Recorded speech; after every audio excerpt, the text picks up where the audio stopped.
అలాగే మన తెలంగాణ మూమెంట్లో చాలా దెబ్బ అయిపోయింది. దాన్ని రికవర్ చేసుకున్నాను అంటే బికాస్ ఆఫ్ ఇలా నెమ్మదిగా ఇన్వెస్ట్మెంట్ చేయడం. ఈ 80s మీకు వచ్చింది ఏంటంటే ఆ ట్రెడిల్ ప్రింటింగ్ ఉండేది. ఆ ట్రెడిల్ ప్రింటింగ్లో మీకు అచ్చులు వేసుకోవడం, అది ప్రూఫ్ తీసుకోవడం అవన్నీ చాలా లేట్ అయ్యేది. ఒక 1000 మంది పిల్లలు ఉంటే 1000 మంది కొడితే అయిపోయేది ప్రింటింగ్. ఈరోజు అదే విలేజ్లో ఈరోజు 10,000 మంది పిల్లలు ఉన్నారు. 10,000 బుక్కులు కావాలి. 10,000 బుక్కులు డిజిటల్కి వెళ్ళలేరు కదా, ఆఫ్సెట్కే రావాలి. ఇది మా ఆఫ్సెట్లో ప్రింట్ అయ్యి లామినేషన్ చేయించింది. సేమ్ దానికి దీనికి ఏం వేరియేషన్ ఉండదు అసలు. బట్ ఏంటంటే జస్ట్ లైక్ దట్. ఆ టేబుల్ మీద మాన్యువల్గా ఉండేది ఇది. అది కొంచెం ప్రొడక్షన్ కూడా చాలా తక్కువ వచ్చేది. 3,000 2,000 కంటే ఎక్కువ వచ్చేది కాదు. నా సజెషన్ ఏంటంటే ఈ ఫీల్డ్లోకి రావాలి అంటే పర్టికులర్గా పేపర్ క్వాలిటీస్, డిఫరెంట్ క్వాలిటీస్ అవన్నీ చూసుకుంటూ రావాలంటే మీకు ఒక 2-3 years.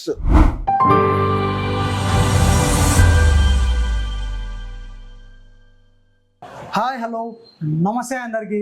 నేను మీ Vinod. Welcome to your story.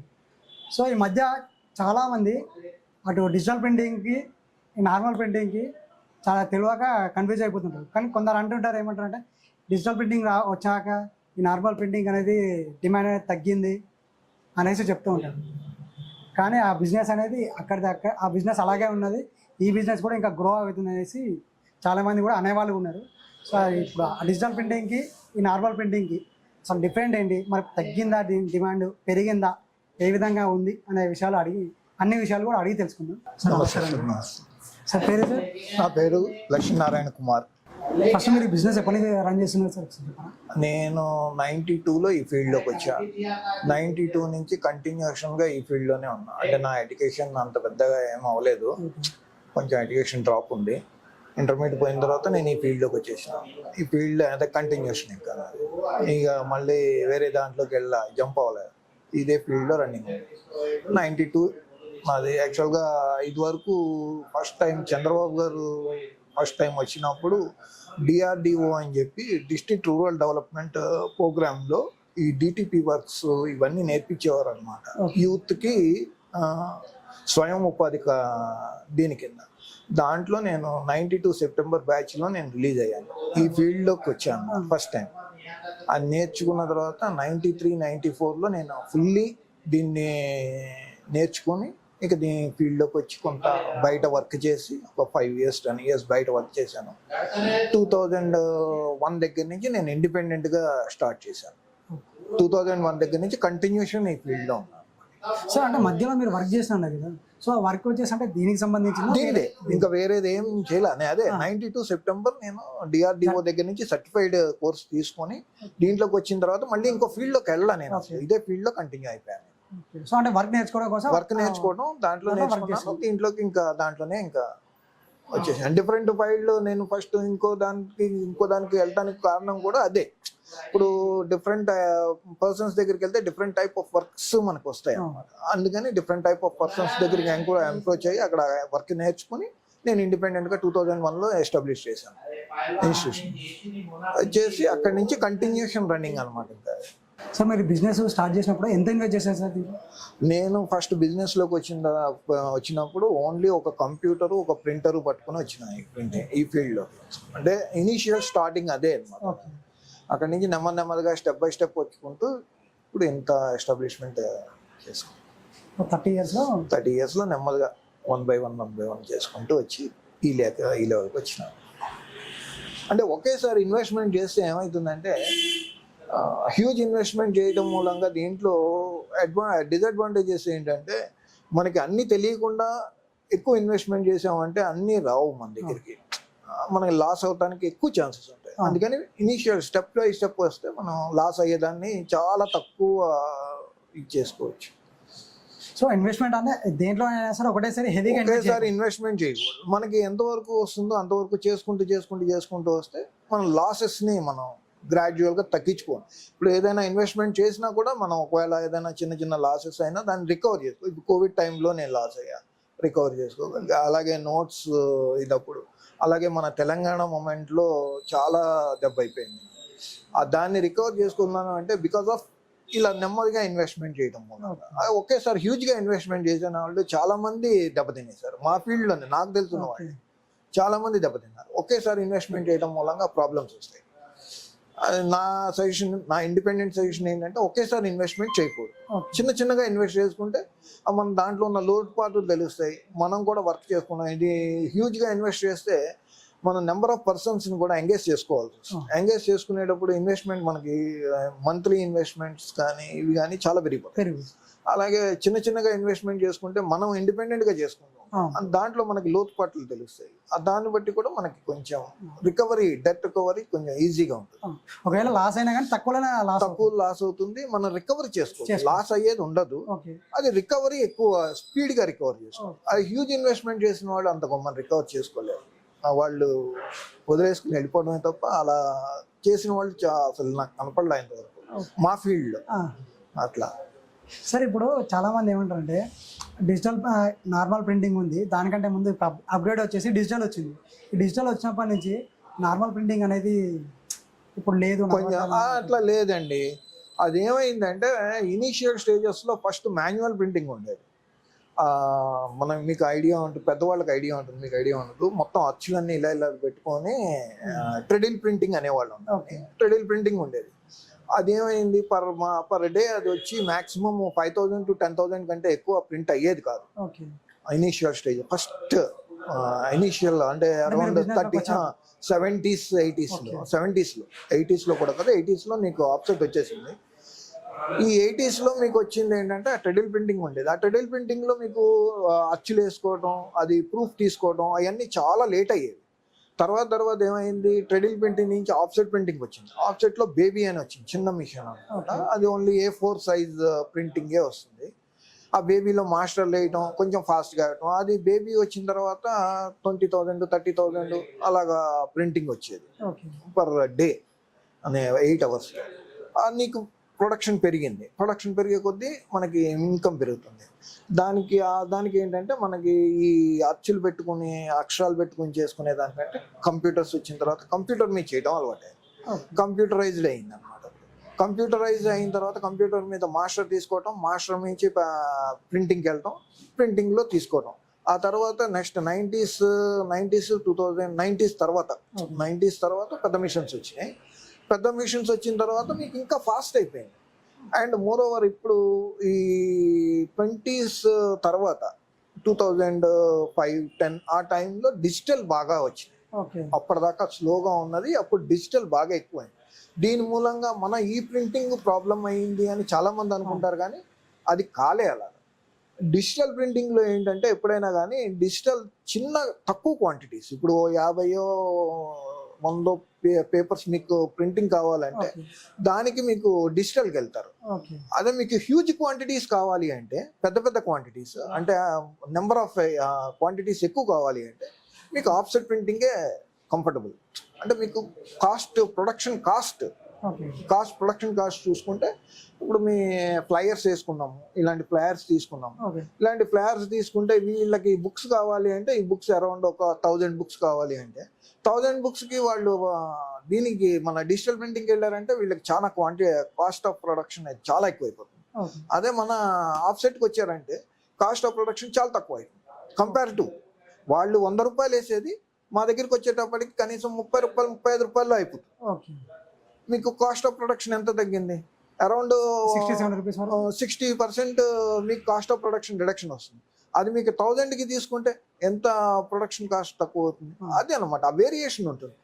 కనుక ఈ ఆఫ్సెట్లో ఎప్పుడైనా కానీ మీకు గ్రోత్ ఉంటుందే కానీ మీకు డౌన్ఫాల్ ఉండదు. ఎందుకంటే మీకు ప్రొడక్షన్ ఎక్కువ, ఈ పాపులేషన్ పెరిగే కొద్దీ మీకు రిక్వైర్మెంట్ కూడా పెరుగుతుంది. ఇప్పుడు బుక్స్ రిక్వైర్మెంట్ ఉంటుంది. ఇది వరకు బుక్స్ ఎంత కొట్టేవారు, మాక్సిమం కొడితే ఒక 1000 కొడితే మొత్తం అందరూ వెళ్ళిపోయేవారు.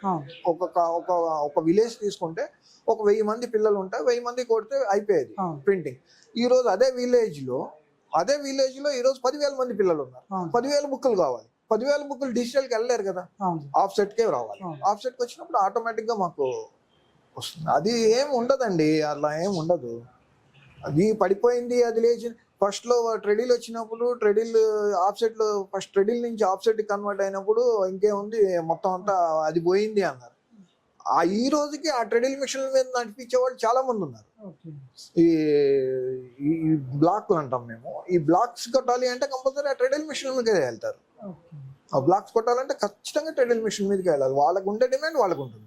మా ఆఫ్సెట్కి ఉండే డిమాండ్ మాకు ఆఫ్సెట్కి ఉంటుంది. బేబీ ఆఫ్సెట్ వాళ్ళు పెద్ద ఆఫ్సెట్, మేము పెద్ద ఆఫ్సెట్కి వచ్చాం. బేబీ ఆఫ్సెట్ వాళ్ళు వచ్చినప్పుడు బేబీ ఆఫ్సెట్ వాళ్ళు ఏమన్నారు, ఇంకా బేబీ ఆఫ్సెట్ వాళ్ళు అందరూ చచ్చిపోయారు, ఇంకేం లేదన్నారు. ఇప్పుడు బేబీ ఆఫ్సెట్ వాళ్ళు హ్యాపీగా ఉన్నారు. వాళ్ళేం తగ్గలేదు. ఆఫ్సెట్ మిషన్ బేబీ ఆఫ్సెట్ ఇప్పుడు 10 పుస్తకాలు కావాలంటే వాళ్ళ దగ్గరికి వెళ్ళాలి. 100 పుస్తకాలు కావాలంటే మా దగ్గరికి వస్తారు, పెద్దవాళ్ళ దగ్గరికి వస్తారు, పెద్ద మిషన్ దగ్గరికి వస్తారు. పెద్ద మిషన్లో కాస్ట్ ప్రొడక్షన్ అలా సేమ్ డిజిటల్కి ఎలా ఉంటుందో చిన్న మిషన్ దగ్గర నుంచి మళ్ళీ డిజిటల్ అట్లా కాస్ట్ రిడక్షన్లో చూసుకుంటే అట్లా వస్తుంది అనమాట. మా ప్రొడక్షన్స్ హెవీ ప్రొడక్షన్స్ ఉంటాయి మాకు. పర్ డే మేము ఒక 50,000 కొట్టాము అనుకోండి, 50,000 ఇంటూ 4 2 లక్షల ప్రింటింగ్ వేస్తుంది మాకు. వాళ్ళు మాక్సిమం చిన్న మిషన్ వాళ్ళు మాక్సిమం కొడితే 25,000 30,000 కొట్టగలుగుతారు, అంతకంటే ఎక్కువ. అంటే 25 నుంచి 30 బుక్లే వస్తాయి వాళ్ళు. మాకు 200 బుక్లు వస్తాయి ఒకరోజు.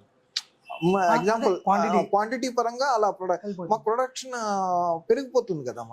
ఆ ప్రొడక్షన్ లో మా కాస్ట్ ప్రొడక్షన్ కూడా మాకు తగ్గుతుంది అనమాట. అట్లాగా అందుకనే అక్కడికి ఇక్కడికి వేరియేషన్ అది. అంటే తక్కువగా కావాలంటేనేమో చిన్న మిషన్, సో ఎక్కువ కావాలంటే మీకు పెద్ద. ఇంకా డిజిటల్ లో మంచి లుక్ లో కావాలంటే డిజిటల్ కి లుక్ వైజ్ అలా ఏం ఉండదండి. లుక్ వైజ్ డిజిటల్ ఎక్కువ వస్తుంది, మా తక్కువ వస్తుంది. డిజిటల్ ఏంటంటే ప్రింటింగ్ పౌడర్ ప్రింటింగ్. అది పౌడర్ ప్రింటింగ్ ప్రాబ్లం ఏమొస్తుందంటే అది కొన్నాళ్ళు అయిన తర్వాత ఏదైనా వాటర్ కానీ అది కానీ పడిందంటే అది చెరిగిపోతుంది, అది ఉండదు. పౌడర్ని హీట్ చేసి అది ప్రింట్ కింద వస్తుంది పేపర్ మీద. మాది ఇంక్ బేస్ కాబట్టి స్క్రీన్ ప్రింటింగ్ ఒకటి, మా ప్రింటింగ్ ఒకటి, ఆఫ్సెట్ ఒకటి. అది పోయేదేమో ఉండదు దాంట్లో. వాటర్ పడింది పోయిందంటే మాకు లామినేషన్ కొంచెం అదంటే పౌడర్ బేస్ కాబట్టి కొంచెం గ్లో వస్తుంది. డిజిటల్లో మా దాంట్లో కొంచెం గ్లో తక్కువ ఉంటుంది, దానికి లామినేషన్ చేయించుకుంటాం. లామినేషన్ అనేది ఒకటి ఉంటుంది ప్రక్రియ. ఆ లామినేషన్ చేసుకుంటే కనుక మీకు సేమ్ ఆ డిజిటల్లో ఎలా వస్తుందో సేమ్ ఇదే ఇక్కడ కూడా అదే గ్లో వస్తుంది. ఒకసారి చూపిస్తారు సార్, అంటే మీరు ఎంతమందికి ఏమైనా చేసిన. ఇది డిజిటల్ ప్రింటింగ్ సార్. ఇది డిజిటల్లో ప్రింట్ అయింది. ఇది మా ఆఫ్సెట్ లో ప్రింట్ అయ్యి లామినేషన్ చేయించింది. సేమ్ దానికి దీనికి ఏం వేరియేషన్ ఉండదు అసలు. బట్ ఏంటంటే జస్ట్ లైక్ దట్ కొంచెం మీకు ఏంటంటే గ్లో అది ఎక్కువ కనిపిస్తూ ఉంటుంది. డిజిటల్ లామినేషన్ కాకుండా ఉన్నప్పుడు దీనికి అంత గ్లో ఉండదు. ఆఫ్సెట్ ప్రింటింగ్ లో అయినా డిజిటల్ ప్రింటింగ్, అది డిజిటల్ ప్రింటింగ్. ఇది కలర్ ప్రింటింగ్, ఇది మామూలు మన ఆఫ్సెట్ లో ప్రింట్ అయింది. ఈ సాఫ్ట్నెస్ ఉంది అంటే దీని మీద మనకి ఏమన్నా కవర్ అది దీని మీద లామినేషన్ చేస్తారండి. లామినేషన్ చేసుకుంటే ఆటోమేటిక్ గా గ్లో వస్తుంది. సో దీని మీద వాటర్ పడ్డా కానీ మనకు వాటర్ పడినా ఏం కాదు. దీని మీద కూడా లామినేషన్ చేస్తారు. అంటే గ్లో ఇంకా కొంచెం బాగుండాలి, ఎక్కువ టైం సస్టైన్ కావాలి అంటే దీని మీద కూడా లామినేషన్ చేస్తారు. సో ఇప్పుడు వీటిలో లైఫ్ టైం అనేది ఎక్కువ ఏది ఉంటుంది సార్? ఇది ఉంటుందా, ఇది వస్తుంది? ఆఫ్సెట్ ప్రింటింగ్ లైఫ్ టైం ఎక్కువ ఉంటుంది, దానికి లైఫ్ టైం ఎక్కువ ఉంటుంది, దీనికి లైఫ్ టైం తక్కువ ఉంటుంది.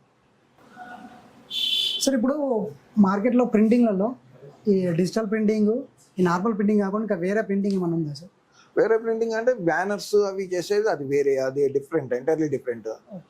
అలాగే మళ్ళీ మన ఈ ప్లాస్టిక్ దాని మీద చేసేది అవన్నీ డిఫరెంట్ ఉంటాయి.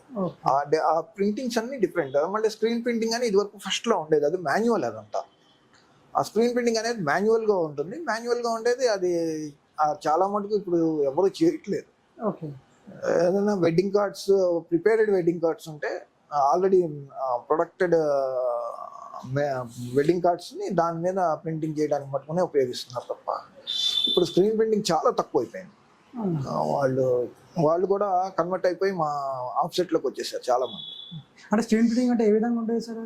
దానికి చాలా కష్టమైన ప్రాసెస్ అది. యాక్చువల్గా ఫస్ట్ ప్రింట్ తీసుకోవాలి, ప్రింట్ తీసుకున్న తర్వాత దాన్ని ఎంబోస్ చేసుకోవాలి, ఆ స్క్రీన్ మీద ఎంబోస్ చేసుకోవాలి, ఎక్స్పోజ్ అంటాం, ఎక్స్పోజ్ చేసుకోవాలి. ఎక్స్పోజ్ అయిన తర్వాత దాన్ని మాన్యువల్ గా చేయాల్సి వస్తుంది.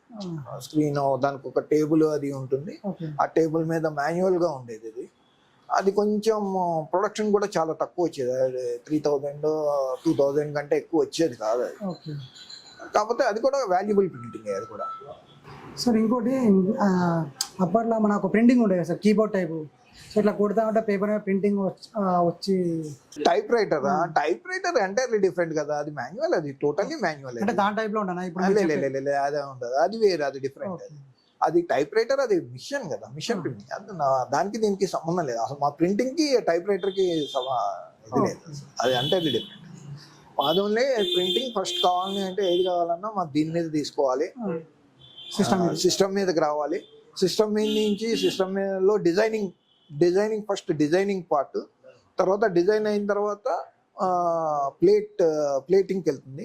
ప్లేటింగ్ వెళ్ళిన తర్వాత మిషన్ మీద ఎక్కుతుంది. మిషన్ మీద ఎక్కిన తర్వాత డిఫరెంట్ సైజెస్, దాంట్లోనే మాకు ఒకటి డిజిటల్, ఎంత మన డమ్మీ అంటాము, 20-30 అంటాము, ఫుల్ స్కేప్ అంటాము, ఇలా డిఫరెంట్ సైజెస్ ఆఫ్ పేపర్ ఉంటుంది.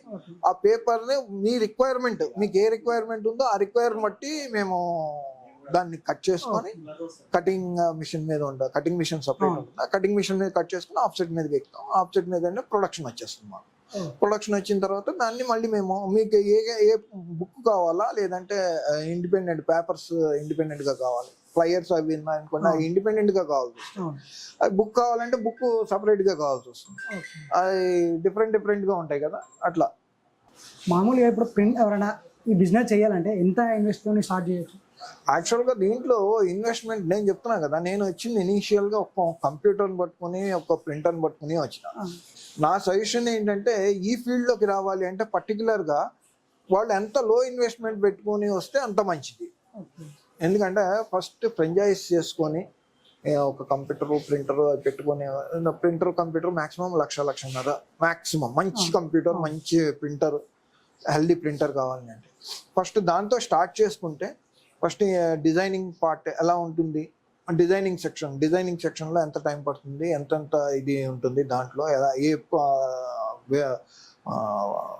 డిఫరెంట్ దానికి ఏముంటుంది, దాంట్లో వేర్ అండ్ అబౌట్స్ ఏముంటాయి అనేది ఫస్ట్ ప్రింటింగ్ దీంట్లో చూసుకుంటే, దాని తర్వాత ప్రింటింగ్ దాంట్లో ఎలా ఉంటుంది, తర్వాత పేపర్ పర్చేజింగ్ ఎలా ఉంటుంది. దాంట్లో డిఫరెంట్ టైప్స్ ఆఫ్ జిఎస్ఎం, కొన్ని దొడ్డు జిఎస్ఎం కావాలంటారు, ఒక ఆయనేమో నాకు 120 జిఎస్ఎం కావాలంటారు, ఒక ఆయనేమో నాకు 200 జిఎస్ఎం కావాలి.